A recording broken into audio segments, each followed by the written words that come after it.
Seja bem-vindo ao vídeo que vai ativar sua fé com exemplo forte desse herói. Vamos dar continuidade aqui na parte 4, finalizando sobre a vida de fé e vitórias de Moisés, uma história extraordinária que nos inspira a cada momento. Moisés venceu pela fé, nos deixou exemplo de como agradar ao Senhor e receber muitas bênçãos. Até o final dessa linda história de vida e fé, você será tocado pelo Espírito Santo e transformado em um verdadeiro vencedor.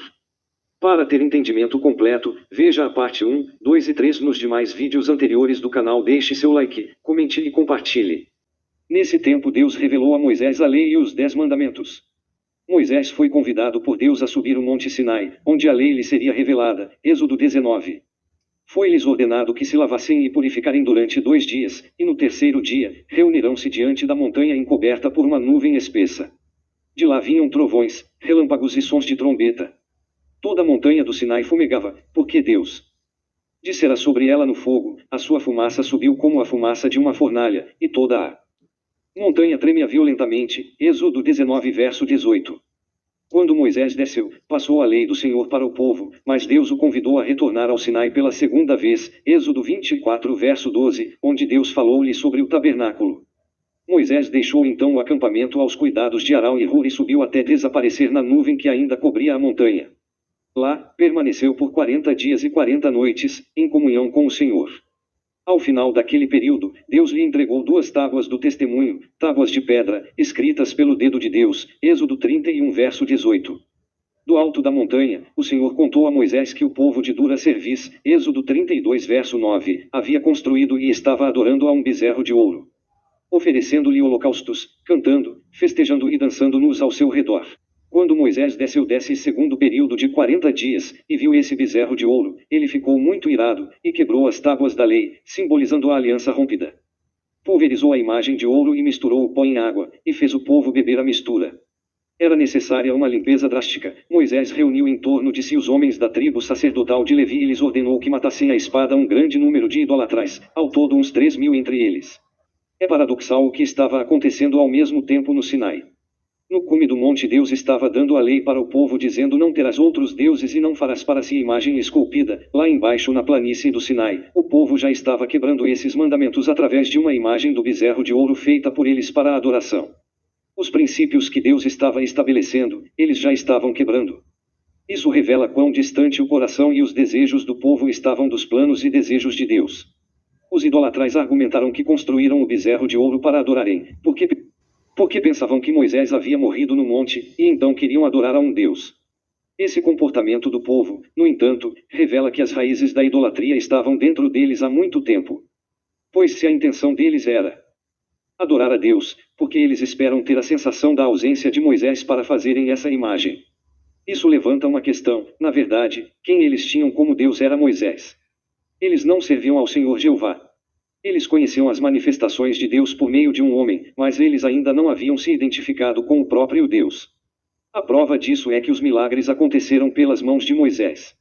Pelas mãos de Moisés as águas do Nilo tornaram-se em sangue, o cajado virou serpente, as águas do Mar Vermelho se abriram, as águas de Mara ficaram potáveis, a rocha havia gerado água, etc. Eles se acostumaram com um Moisés milagreiro, e quando acharam que Moisés havia morrido construíram o bezerro de ouro. Eles deveriam entender que caso Moisés estivesse morto, Deus continua vivo, e se Deus estava vivo para que fosse construído um bezerro de ouro? O Deus do coração deles havia se tornado Moisés. Deus matou essa geração inteira, e só poupou os que criam e confiavam de fato no Senhor e em sua palavra, Josué e Calebe. Tenhamos o cuidado de não termos nenhum homem como Deus. Por mais milagres que alguém possa fazer, ele sempre será homem, e Deus sempre será Deus. Se considerarmos um homem como Deus, levantaremos de novo um bezerro de ouro nos nossos dias. O mais grave é que atribuíram a essa estátua o mérito do povo ter saído do Egito. Mas, na verdade, Israel estava voltando espiritualmente para o Egito, visto que o culto ao boi era tão importante naqueles dias entre os egípcios. Aliás, esse foi o causador de inúmeros problemas entre os hebreus. Os hebreus haviam saído do Egito, mas o Egito ainda não havia saído de dentro deles. Após a segunda permanência no monte, Moisés desceu com seu rosto resplandecente, como se dele saíssem raios. Êxodo 34 versos 29 a -35. Os intérpretes têm 2 ideias sobre a questão. A primeira é que o véu protegia as pessoas, a fim de que não contemplassem essa visão tão gloriosa, por não serem capazes de suportá-la. A outra ideia é que o véu impedia as pessoas de verem a glória celeste que elas não mereciam contemplar, nem mesmo estando preparadas para tal experiência. Gradualmente, porém, esse brilho foi se dissipando.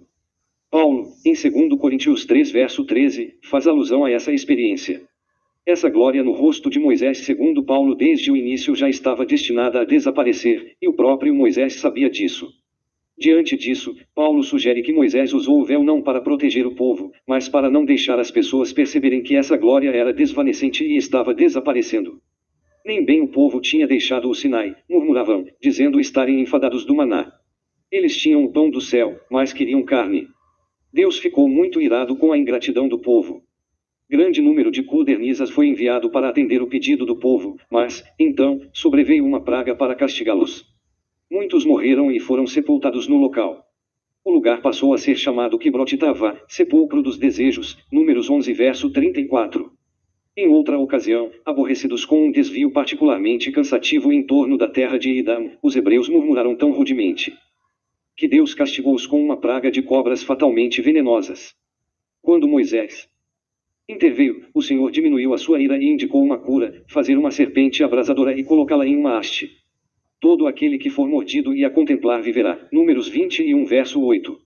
No entanto, em 2 Reis 18 verso 4, a imagem ainda estava no templo em Jerusalém até o 8º século a.C., quando o rei Ezequias mandou destruí-la porque o povo estava cometendo pecados oferecendo sacrifícios a ela. É um grande erro quando tentamos manter em outras gerações coisas que Deus estabeleceu apenas por um tempo. O símbolo da cura no deserto havia se tornado símbolo de idolatria para o templo. Em Cádiz, mais uma vez os israelitas murmuraram com Moisés, devido à falta de água. A Moisés e Arão foi dada a ordem para que falassem a uma rocha, da qual brotaria água pela sua palavra. Mas, irado com o povo, Moisés bateu na rocha com a vara por 2 vezes, descontando na rocha a ira que a desobediência do povo havia lhe causado. É verdade que a água jorrou na rocha, mas Moisés acabava de cometer um erro gravíssimo. Em uma ocasião anterior, Moisés havia ferido uma rocha e obtido água, Êxodo 17 verso 2, e agora, no episódio das águas de Meribá, ele imitou aquele mesmo ato, ferindo a rocha, quando Deus havia apenas mandado ele falar a racha, Números 20 versos 7 a 11. Como castigo, Moisés não teve permissão para entrar na terra prometida. Por causa das diversas murmurações do povo, Deus decidiu não dar àquela geração a terra prometida, deixando-os por 40 anos peregrinando no deserto, para que toda aquela geração morresse, e aos filhos deles foi dada então a alegria de conquistarem a terra. A morte de Moisés é narrada no último capítulo de Deuteronômio. Ao chegar perto da morte, aos 120 anos de idade, Moisés implorou que Deus cedesse e o deixasse entrar em Canaã. Mas o líder que tantas vezes intercedeu para salvar o seu povo não teve êxito em defender a sua própria causa. O Senhor foi firme em seu decreto, não me falas mais a este respeito. Sobe ao topo do Pisga, levanta teus olhos para o ocidente, para o norte, para o sul e para o oriente, e contempla com os teus olhos, pois não vais atravessar o Jordão. Deuteronômio 3 versos 26 a 27. Há aqui um ponto para a nossa reflexão. Moisés fez tudo por esse povo, e esse povo não fez nada por ele. Moisés, quando feriu a rocha em Meribá, não feriu porque estava irado com Deus, feriu porque estava irado com o povo. Quando Deus decidiu matar o povo, Moisés entrou na frente e defendeu o povo, intercedendo por eles. Mas, quando Deus decidiu matar Moisés, o povo nada fez para defender e interceder por aquele que havia cuidado deles durante tantos anos. Até onde vale a pena se sacrificar pelo povo? Qual o limite da autodoação ao povo? O que vale a pena sacrificar pelo povo? Infelizmente muitos sacrificam bens irreparáveis, inclusive a família, a saúde e o tempo em medidas incalculáveis de doação que acabam lhe custando a vida. Enquanto que se essa doação fosse mais equilibrada, poder-se-ia ser mais bem aproveitada a oportunidade de viver e conquistar coisas há tanto tempo esperadas. Antes que Moisés contemplasse sua visão tentadora de Canaã, fez 3 longas exortações aos israelitas, lembrando as 4 décadas de dificuldades e triunfos no deserto desde que deixaram o Egito, e repetiu os teores básicos da lei transmitida a eles no Monte Sinai. Finalmente Moisés subiu desde as planícies de Moabe até o Monte Nibo, ao cume do Pisga, que ficava defronte de Jericó. Ali ele foi capaz de contemplar, em um lance de olhos, a terra prometida, onde não teve permissão de entrar.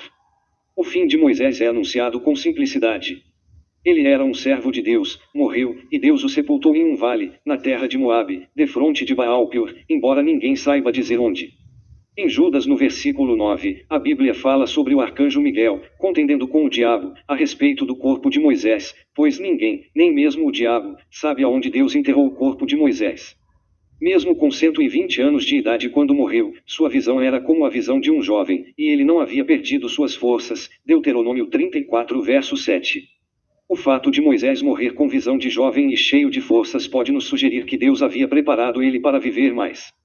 Ele estava com saúde para conquistar Canaã, mas a sua desobediência o fez morrer sem vivenciar o cumprimento da conquista daquela terra. Que Deus nos ajude a vivermos uma vida de obediência e fidelidade, para não perdermos nada daquilo que Deus preparou para nós. Você hoje Deus te chama a usar a fé e os bons exemplos de Moisés para vencer na força do Espírito Santo. Se esse vídeo te ajudou, inscreva-se no canal, deixe seu like, seu comentário e envie para alguém que você goste. Isso fará com que o YouTube mostre para mais pessoas. Até o próximo vídeo.